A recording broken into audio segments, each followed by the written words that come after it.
Masih idoy nih. Itulah ya, lanjutlah. Assalamualaikum warahmatullahi wabarakatuh. Teman-teman, ketemu lagi di bengkel Bapak Servis. Bengkel tempatnya teknisi pemula kumpul. Teman-teman, tar dulu. Rokok mati. Jadi alhamdulillah kali ini ya, di ujung udah lama nggak main kesini, kita kedatangan murid Jolim. Alhamdulillah. Jadi murid Jolim main juga kemari. Dan buat yang belum masuk ke channel dia, silahkan masuk di Bontot Service. Jadi buat yang ingin mesen tabung bisa, karena kenapa? Dia khusus untuk masalah door tabung. Jadi kalau untuk keakuratannya lumayan bagus banget, karena kenapa? Memang sesuai sama yang punya saya. Oke, jadi tuh iklannya sebentar. Jadi untuk kali ini saya akan berfokus kepada Bang, bagaimana sih ketika kita dapat servisan yang kurang wajar? Jadi kurang wajar bukan kurang ajar. Kurang wajar dalam kata arti ini servisan alot banget jasa, atau dalam kata arti ini servisan susah banget. Oke, jadi buat yang pemula pilihan Anda cuma dua. Pertama, silakan close video ini jika menurut Anda nggak penting, atau siapkan kopi, rokok, fokus, dan fokus. Oke, kita langsung masuk pada topiknya. Halo siap? Halo. Oke teman-teman, fokus, dan fokus. Jadi, kita mengandai-andai hari ini. Jika kita mendapati kasus TV yang lumayan alot, atau dalam kata arti TV yang susah banget jasa, pastilah siapapun pasti pernah mengalami kejadian seperti itu. Jadi gimana caranya? Fokus.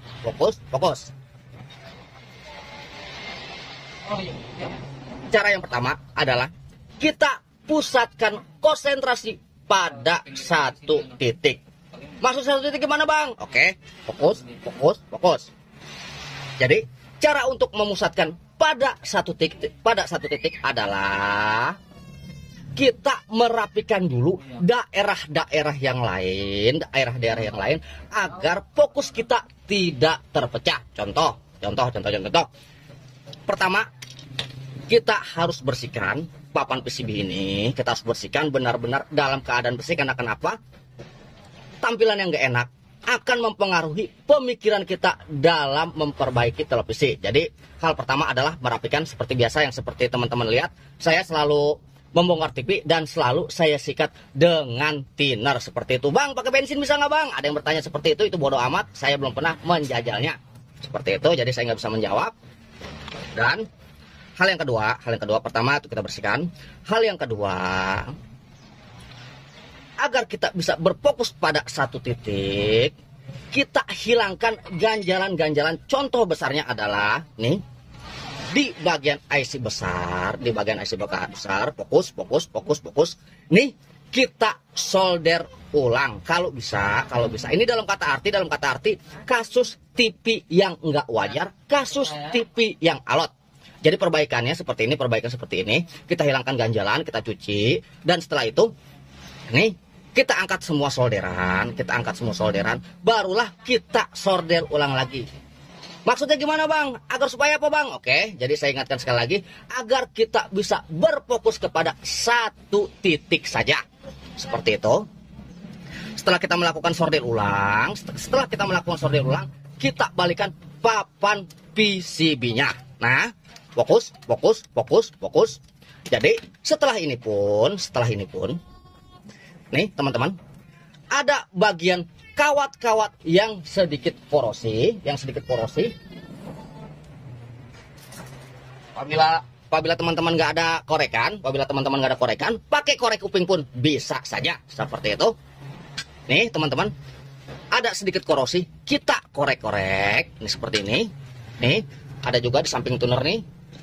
Karena terkadang korosi ini bisa setengah patah.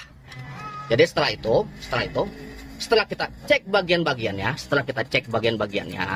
yang korosinya kira-kira sudah aman, barulah kita balik lagi, semuanya kita telusuri, barulah kita balik lagi, dan kita perhatikan solderan yang retak-retak. Ini kebetulan ini kasus kasus TV ini kebetulan kasus sudah yang berminggu-minggu. Alhamdulillah nih datang ke sini nggak sampai 5 menit beres. Jadi seperti itu. Kok bisa begitu bang? Berarti abang jago dong? Enggak, yang jago cuma ayam jago. Kalau saya sama aja.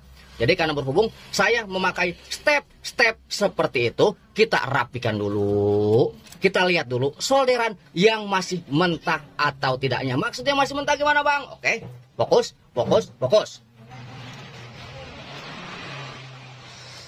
Nih, tong. Contoh solderan yang masih mentah, yang sudah mentah. Nih, kelihatan nggak? Kalau nggak kelihatan pun bodoh amat. Nih, teman-teman. Nih, ini solderan yang sudah mentah, yang sudah memiliki gelang pada sampingnya. Ini pun berpotensi pada kerusakan televisi. Jadi kita solder ulang dulu. Ingat. Ini kasus yang lumayan sulit. Apabila menemukan kasus yang lumayan sulit, jadi step-stepnya seperti itu.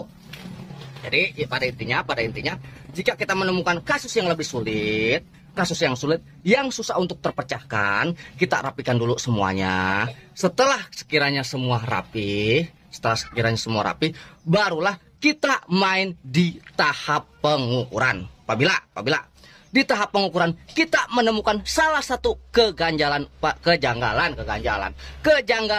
pada satu tegangan, maka kita akan lebih berfokus kepada titik ini tanpa harus berpikir kepada jalur-jalur yang lain. Karena kenapa? Ini udah kita solder ulang, ini pun udah kita lihat ada yang patah atau tidak. Itulah yang menyebabkan kita bisa fokus kepada satu titik. Seperti itu teman-teman. Jadi apabila ini tegangan udah bagus, ini tegangan udah bagus, kemungkinan besar teman-teman lupa menyorder ulang bagian ini. Seperti itu. Karena ini penting banget. Ini di bagian kroma-kromanya banyak elko-elko kecil yang berpotensi bikin ngaco dia punya cara kerjanya. Seperti itu. Jadi buat teman-teman, apabila menemukan kasus yang tidak wajar, kasus yang susah, yang beda pada umumnya, itulah trik-trik yang saya pakai. Saya bersihkan dulu. Setelah saya bersihkan, saya solder ulang bagian IC chroma. Karena kenapa? Supaya kita nggak pernah mikirin lagi ini kasus yang sebelumnya. Atau bisa dibilang kita udah nggak berfokus lagi kepada IC chroma. Karena kenapa? Di saat kita bertemu dengan kasus-kasus yang lumayan nyewotin, terkadang kita nggak bisa fokus kepada satu titik. Karena kenapa? Kita belum membereskannya. Karena belum dibersihin juga, karena belum disolder ulang juga, dan yang lain-lain. Apabila ini udah disolder, ini pun dalam keadaan baik-baik saja tanpa ada patah pada komponen, maka kita akan lebih fokus kepada titik-titik tertentu. Seperti itu. Dan nih khusus RGB, nih untuk kasus RGB metrik, wajib juga teman-teman sebelum teman-teman melakukan eksekusi apapun, wajib untuk daerah RGB disolder ulang. Seperti itu pertama. Kedua, apalagi bagian warna yang ngaco, bagian tegangan yang pincang. Bang, tegangan pincang kayak gimana bang? Banyak di video saya. Ini udah kayak tukang obat. Oke. Jadi seperti ini teman-teman. Untuk daerah RGB metrik, apabila tegangan pincang, jangan ambil pusing, jangan kelamaan, langsung aja bantai ini 3 transistor. Bang, berarti nebak dong bang? Enggak nebak. Karena kenapa? Transistor RGB hampir rata-rata ketika diukur itu normal-normal saja. Ketika masuk tegangan dia mulai ngaco. Jadi jangan cuma sayang sama 3 biji, yang satunya cuma 1.000 rupiah Anda sayang, itu bisa menghambat pekerjaan Anda. Seperti itu. Jadi untuk khusus daerah RGB, pastikan apabila ada tegangan pincang, 3-tiganya harus Anda ganti.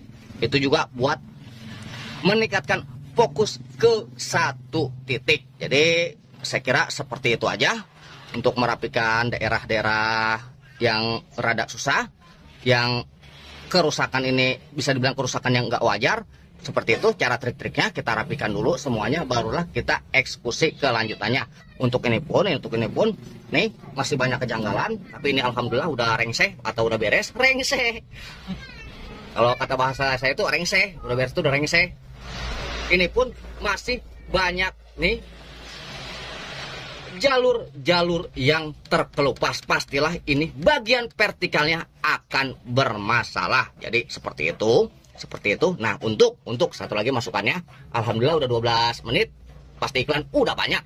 Jadi nih untuk daerah regulator, apabila tegangan drop ataupun gimana pun, kita buka kita buka semua dioda kecuali dioda B+ agar kita tahu yang mana penyebab dia dropnya, khusus untuk TV Cina. Kalau untuk TV sub kita rapikan elko regulator. Jadi seperti itu teman-teman. Beda TV, beda cara penyikapannya. Karena kenapa? Karena beda pabriknya, pastilah beda karakternya. Jadi seperti itu.